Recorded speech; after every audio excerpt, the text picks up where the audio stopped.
भारत के minister for external affair doctor Jaishankar जो हैं वो जर्मनी में हैं। भारत को अंतर्राष्ट्रीय मंच पर एक और बड़ी कूटनीतिक सफलता मिली, जहां जर्मनी ने आतंकवाद के खिलाफ जंग में भारत का समर्थन किया। The minister also very clearly conveyed Germany's understanding that every nation has a right to defend itself against terrorism. Yes, absolutely. Germany will support any fight against terrorism. अगर आप जो जर्मन स्टेटमेंट पढ़ें जो जर्मनी की leadership ने आज दी है, तो वहाँ भी ये सवाल हुए कि क्या जर्मनी फुली सपोर्ट करता है इंडिया को in its fight against terrorism. तो जर्मनी ने कहा yes, we fully support. Doctor Jaishankar Germany पहुंचे और जर्मनी में दो बातें डॉक्टर जयशंकर ने बोली। पहली बात, उन्होंने पूरी दुनिया को समझाया, स्टेज था जर्मनी लेकिन ऑडियंस थी पूरी की पूरी दुनिया। और भारत पाकिस्तान के खिलाफ एक नया ऑफेंसिव लॉन्च करना चाहता है। वहीं ऑपरेशन सिंदूर पर जर्मनी के विदेश मंत्री जोहान वेडफुल ने कहा कि आतंकवाद के खिलाफ भारत को अपना बचाव करने का पूरा अधिकार है और जर्मनी आतंकवाद के खिलाफ किसी भी लड़ाई का समर्थन करेगा। जर्मनी के दौरे पर गए विदेश मंत्री एस जयशंकर ने एक बार फिर पाकिस्तान को बता दिया कि भारत किसी परमाणु धमकी से डरने वाला नहीं है। आज के बाद अगर पाकिस्तान ने न्यूक्लियर धमकी दी तो वही मुंह के अंदर घुसेड़ देंगे इनका न्यूक्लियर बॉम्ब। कि जयशंकर साहब ने एक बेसिकली ये फैसला ये किया हुआ है कि कैसे हालात अपनी तरफ शिफ्ट करने हैं। ये वो चीज़, ये ख़ास तौर पे ये जो अभी सिचुएशन पैदा हुई है, इसमें वो समझते हैं कि कैसे हालात को अपनी तरफ शिफ्ट करना है।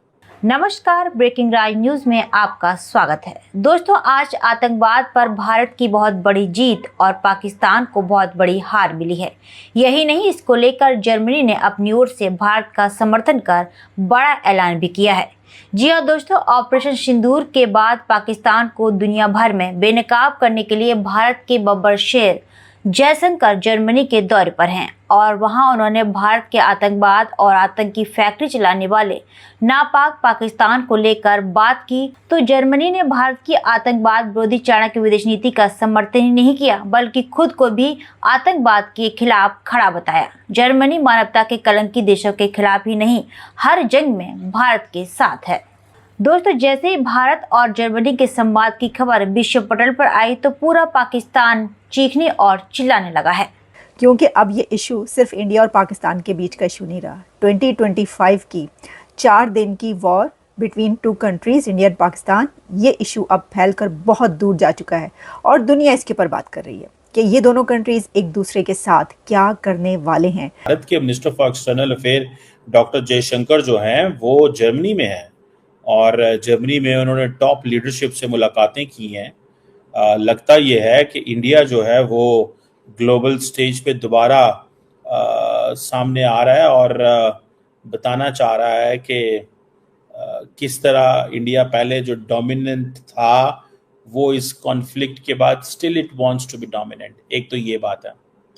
दूसरी इसमें बात ये भी है कि इंडिया जो है, अगर आप जो जर्मन स्टेटमेंट पढ़ें जो जर्मनी की लीडरशिप ने आज दी है, तो वहाँ भी ये सवाल हुए कि क्या जर्मनी फुली सपोर्ट करता है इंडिया को in its fight against terrorism.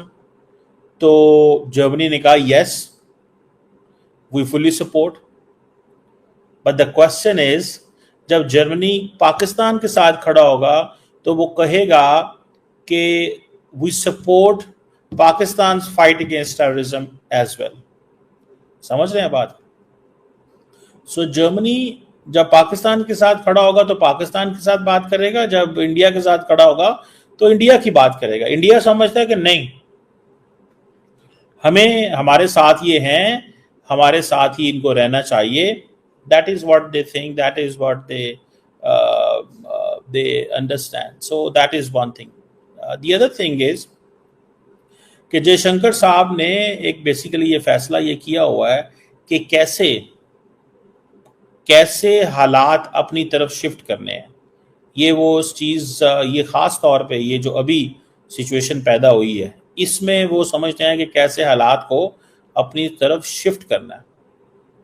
ये है इंडिया की जिसे कहते हैं ना डोमिनेंट थॉट उनका ये है। और उन्होंने ये भी कहा जर्मनी के फॉरेन मिनिस्टर ने कि India has every right to defend itself. लेकिन सवाल ये पैदा होता है कि ये तो एक जनरल स्टेटमेंट है। मेरा ख्याल है कि जर्मन स्टेटमेंट अगर ये होती कि India has every right to defend itself from Pakistan, तो एक और बात होती। सो जर्मनी ने जो स्टेटमेंट दे दी है, बेसिकली इंडिया कह रहा है कि ये स्टेटमेंट हमारे हक में है। ये जो बात है ना कि हर हक रखता है। अब ये जो मिलिट्री स्ट्राइक्स हुई हैं, सारा कुछ हुआ है। अब फॉर एग्जांपल देखें, जब 9 जगहों पे इंडिया ने अटैक किया 9 सिटीज के अंदर, ओके डन। जब 9 शहरों में इंडिया ने अटैक किया, तो आप क्या समझते हैं इन 9 शहरों में अटैक करने के बाद या इससे पहले was there any country which was allowing India कि वो जो मर्जी करें? क्या कोई ऐसी सिचुएशन थी? सवाल बनता है कि नहीं बनता? क्या ऐसी सिचुएशन थी? क्या नरेंद्र मोदी साहब को पूरी तरह किसी ने कहा कि आप जो दिल करता करें? एक सवाल बनता है कि नहीं बनता? ये इंपॉर्टेंट चीज है। अब इंडिया कह रहा है कि जर्मनी हमारे साथ खड़ा है, और साथ में वो ये भी कहते हैं कि जनाब इंडिया और पाकिस्तान का जो डायलॉग है ये होना चाहिए। इंडिया कहता है हम बायलैटरली डील कर लेंगे, ठीक है ना जी। इंडिया कहता है हम बायलैटरली डील कर लेंगे। सो मुझे ऐसे लगता है कि India is going everywhere around the world to get a support. India का जितना ज्यादा डिप्लोमेटिक क्लाउड मौजूद है, इंडिया को तो कोई सपोर्ट मांगने की जरूरत नहीं है। ये पाकिस्तान है जिसको सपोर्ट मांगने की जरूरत है। और मैं तो शुरू से कहता रहा हूं कि जितनी मजबूत डिप्लोमेसी डॉक्टर जयशंकर करते रहे, कोई और तो नहीं करता रहा। सो मेरा ख्याल है कि India is there very active, going global. एक तो चलो ऑल पार्टीज उनकी कॉन्फ्रेंस है, वो सारे जा रहे हैं, और दूसरा जो जर्मन फॉरेन मिनिस्टर ने कहा है कि हम हर तरह की सपोर्ट करते हैं।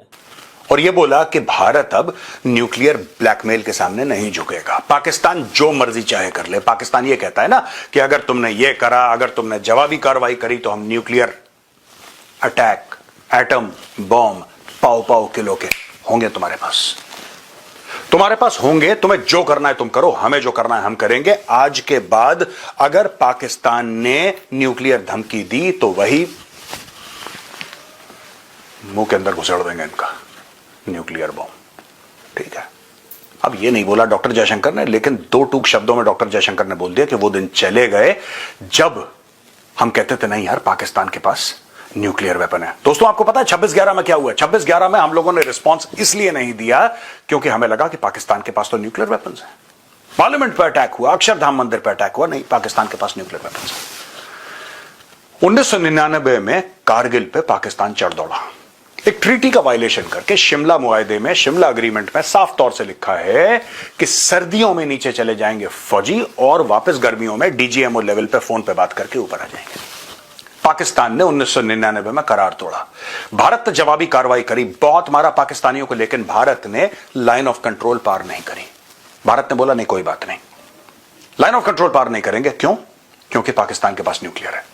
ऑपरेशन सिंदूर का सबसे बड़ा जो टेक अवे है दोस्तों, सबसे बड़ा टेक अवे ऑपरेशन सिंदूर का कि ये न्यूक्लियर धमकी को हमने बिल्कुल धुआं धुआं कर दिया। आज के बाद पाकिस्तान न्यूक्लियर धमकी नहीं देगा। और आपने एक और बात नोट करी होगी, दोस्तों आपने, कि जब से ऑपरेशन सिंदूर शुरू हुआ है तब से न्यूक्लियर के मामले में पाकिस्तान ने चू तक नहीं करी। ना इनके आर्मी चीफ ने, ना इनके DGISPR ने, ना इनके DGMO ने, ना इनके किसी नेता ने। चुप बैठे बिल्कुल, न्यूक्लियर के बारे में बात मत बोलो।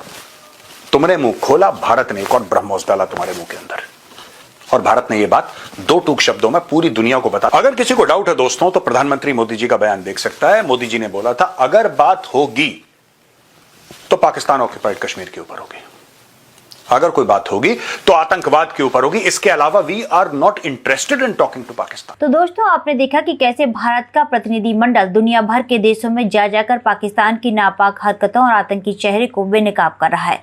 इसी कड़ी में जर्मनी ने आतंकवाद के खिलाफ भारत का साथ देने की बात की तो पाकिस्तान के हाथ पांव फूल गए हैं और पाक मीडिया चीखने चिल्लाने लगा है।